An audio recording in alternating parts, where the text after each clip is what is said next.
Three men hospitalized with severe burns after fire crash on the highway. 3 men sustained severe burn injuries after the vehicle they were traveling in burst into flames on the PJ Patterson Highway in St. Catherine on Monday. A police report said about 7:30 a.m., the men were occupants of a red 1992 Toyota Corolla motor car.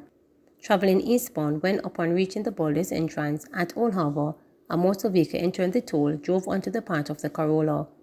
Police said the driver of the Corolla swerved right to avoid a collision, resulting in him losing control of the vehicle and crashing into the iron rail before the car burst into flames.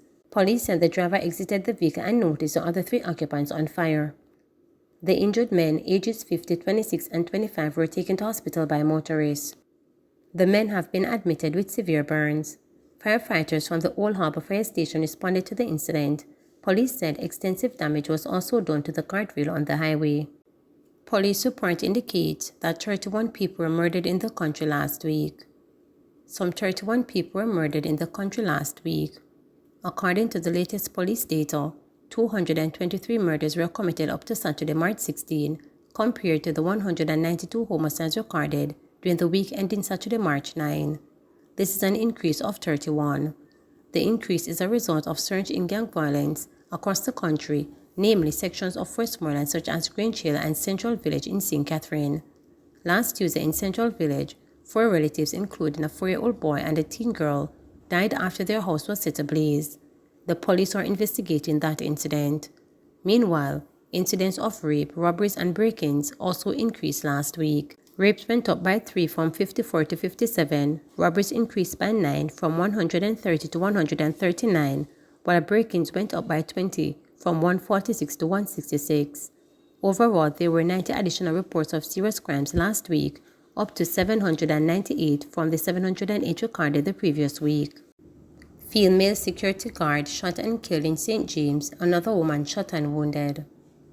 Police are investigating the circumstances that led to the shooting death of a female security guard and the wounding of another woman at their home in Flower Hill, St. James on Sunday, March 17. Dead is 36-year-old Nastasia Simmet of Valley Heights Housing Scheme. Reports from the police are that about 3:30 p.m., Simmet and other family members were at home when armed men entered the yard and opened gunfire at them through a bedroom window. When the shooting subsided, Simmet and the other woman were discovered with gunshot wounds. They were transported to hospital where she was pronounced dead. The wounded woman is admitted in serious condition. Westmoreland police report tense scam in Grange Hill community, cops heighten presence. The Westmoreland police say they have employed several strategies to deal with a recent surge of violence in the Grange Hill community. The increase in violence resulted in classes being disrupted at several schools in the area last week due to reports of threats by gunmen. The Grange Hill primary and high schools reverted to the online learning modality due to threats. Providing an update to reporters, Zone 4 Commander for the Westmoreland Police Deputy Superintendent Mitchell stated that a tense calm has settled over the community in the past days. He says although the strategies implemented to keep residents safe appear to be working, the security forces will maintain a heightening presence in the area. So following the upsurge in murders in the Grange Hill area, the police and the security forces overall have strategically deployed a number of assets in the space. So we have members from the Jamaica Defense Force, members from our area operational support team, and the local police have stepped up their presence in the area. We implemented a 72-hour curfew, and as such, over that period of time, we've seen calm in the area. We've not reported any major incidents in that space so far. So we believe that the strategies have been working, and we are going to be maintaining our presence in that community to ensure that the citizens feel safe and that we can get at least some of the major players in the gang violence that has erupted in the space. DPP awaiting notice from Court of Appeal in respect of the hearing which will decide if Vybz Kartel and his co-appellants will be retried. Director of Public Prosecution DPP Paul Llewellyn says her office is awaiting a notice from the Court of Appeal in respect of the hearing date concerning the case for entertainer Vybz Kartel and his 3 co-appellants. Ms. Llewellyn told reporters that once the appellate court gives notice of a hearing, her team will begin preparing its submissions. In this particular matter, the Privy Council having indicated and given directives for the local court of appeal to consider retrial, it means then that we have to set our minds as prosecutors on doing our task, which is to prepare ourselves, our written submissions, once we get the notice from the Court of Appeal in respect of the hearing date, and they wouldn't send that out until they get the order in council from England. But once we get that notice, we will make sure that we are properly prepared, as I'm sure the defense will be properly prepared, and in the final analysis, it will be for the Court of Appeal to decide one way or the other in respect of whether there will be a retrial or not. The role of a prosecutor is a very critical one in terms of fairness and being a high-quality professional. We are, at the Office of the DPP, career prosecutors, and we have to honor the rule of law and be prepared at all times. Even though we are held to a higher standard than our colleagues at the defense bar, we always have to be prepared under the greatest provocation, not to be emotive, but to be objective and to honor the rule of law. Dodo man charged in shooting of 4, one fatally in Westmoreland. A Westmoreland man has been charged with the shooting death of a 19-year-old and the injury of 3 others in Cawday's District, Grange Hill, Westmoreland on Sunday, February 4. Dead is Devante Brown, otherwise called Silly. LaShawn Warren, 19, otherwise called Dodo Man of Ghetto Geneva, also in the parish, was charged with murder, possession of a prohibited weapon, using a firearm to commit a felony, and 3 counts of wounding with intent. Reports from the police are that about 5 p.m., Brown was standing along the Cawday Main Road while the other victims were standing in a yard when a grey Nissan Latio motor car drove up and stopped. Warren, who was reportedly armed with a gun, and another man, who was armed with a rifle, allegedly alighted from the vehicle and opened gunfire at the group before escaping in the waiting vehicle. When the shooting subsided, all 4 persons were seen with gunshot wounds. They were transported to hospital, where Brown succumbed to his injuries and the other were treated and admitted. Warren was apprehended on Wednesday, March 13, during an operation in Grange Hill. He was charged on Sunday after warrants were executed on him. His court date is being arranged. MP calls for increased police presence in Midfield Town, St. Andrew, after suspected arson attack leave dozens homeless. There is a call for the police presence to be ramped up in Whitfield, St. Andrew. This follows a surge in violence and several suspected arson attacks in the community last week. As a result, some 40 people, including children, have been left homeless. Member of Parliament for Southwest St. Andrew, Dr. Angela Brownberg, says there is tension among residents, some of whom left homeless. She says a school in the community has been closed due to the surge in violence. The MP, who visited the area at the weekend, wants the police to be more active in the community.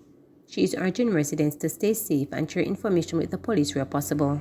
There is a level of frustration by a number of members in the community who would like to see hardworking people live without that kind of fear. And I believe that the frustration for a lot of persons also is how close the police post is, and the fact that when things are happening on the ground, you can't get any support from the police.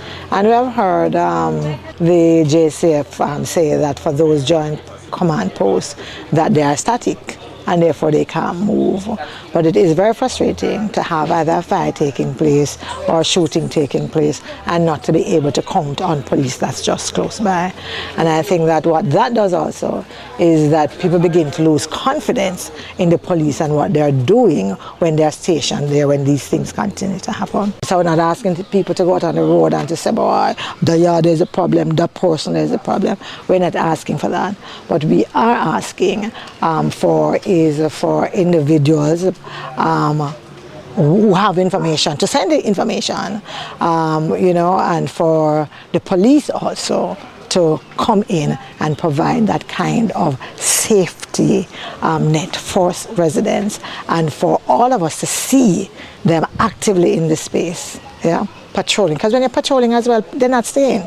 People who come to do harm not staying. Recycling Partners urges Jamaicans to become recycling heroes. The Recycling Partners of Jamaica, RPG, is encouraging individuals to embrace their role as recycling heroes in recognition of the Global Recycling Day on Monday. RPG, in a release, said that the 2024 theme, Recycling Heroes, recognizing the important role of individuals in taking proactive steps towards sustainable living by participating in recycling programs and adopting responsible waste management practices. By engaging in these efforts, Jamaicans are not only contributing to the preservation of the island's natural beauty and resources, but also embodying the spirit of environmental leadership and making a tangible difference in their communities, the release said.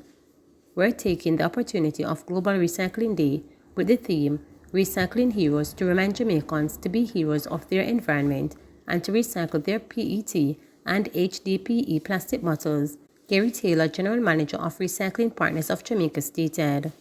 He noted that the plastics are used in the manufacture of bottles and jars. PET is the most widely recycled plastic mainly used to manufacture plastic bottles for liquid or beverage consumption. He also uses this production of many disposable plastic containers for ready-made or frozen food. HDPE is one of the strongest plastics used in the production of containers for milk and other liquid products, detergent, shampoos, motor oil, drugs, and cosmetic products. Look for the triangle with a 1 or 2 in the center of the base for you to know the container to ensure that it is recyclable. We will never outlive the life cycle of a plastic bottle. It is our responsibility to ensure that PET and HDPE bottles are used wastefully. They should never become an eyesore or a health hazard. At RPG, we would like to see Jamaicans contributing to the beauty and health of our environment by recycling and putting our planet first, Taylor added. In December 2023, RPG opened a new, larger depot in Nugget, St. Catherine, which enabled a significant increase in the collection and recycling of plastics by nearly 50% above the current figure of £12 million per year. RPG is proud to collect an average of 30% of all plastic bottles sold into the market by the beverage industry. It also accepts other recyclable items including plastic and glass bottles, paper aluminum, and steel cans. Following collection, these materials are processed at RPG's facilities, where they are sorted, cleaned, compact, and built before being transported into materials suitable for manufacturing, the release informed. RPG went on to invite Jamaicans to celebrate Global Recycling Day by becoming a recycling hero and making a positive impact on the environment while earning extra income. Together, let's create a cleaner, greener Jamaica for generations to come, the release stated. Please remember to subscribe, like, share, and click the notification bell for daily updates.